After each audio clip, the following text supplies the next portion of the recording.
I take them in. I take them inside because when I was searching for knowledge, one of the things I did is I was going to the internet, going to books, going to people, and I was asking a lot of questions, and everyone had a lot of great advice that worked for them. So the theme I started to see was that everything was particular to them, and they could only share what they knew about what worked for them.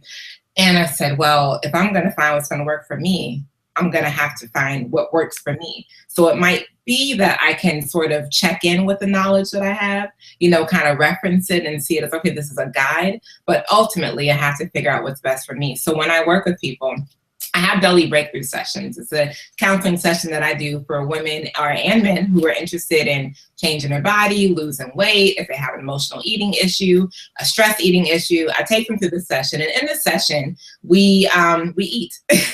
We have a 7-course meal. Yep, we have a 7-course meal, and in that meal, we explore different foods, and all of these foods have meanings and connections to us.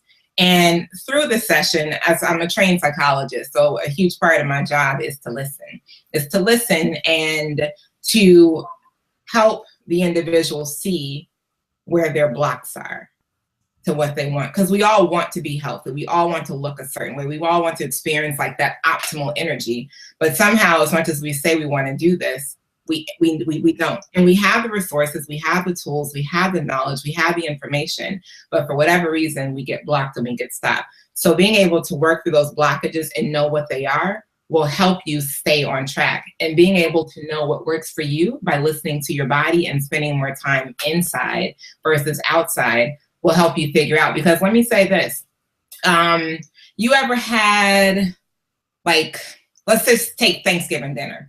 How do you feel after Thanksgiving dinner? Oh, ridiculously full. Like, why did I do it in the first place? Right. And do you feel bloated or even gas?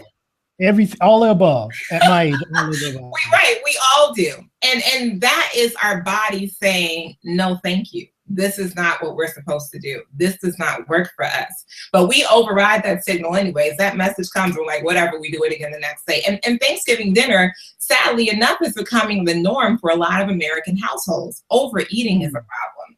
Eating foods that are not conducive to your health. They may taste good, but all the banana pudding and the macaroni and cheese and the cornbread and all these starchy, sugary, buttery, they taste delicious, but our body instantly says, it starts feeling these ways. That's a no. And so I also help people understand their body signals and when your body says this is what it means. But we think that it's just customary, and it's not. So once you get in sync with your body and you understand that your body comes first, then you can take those messages and then reference the books and the experts like myself and the other guides and the TV shows and say, okay, this is what I want to do for my health.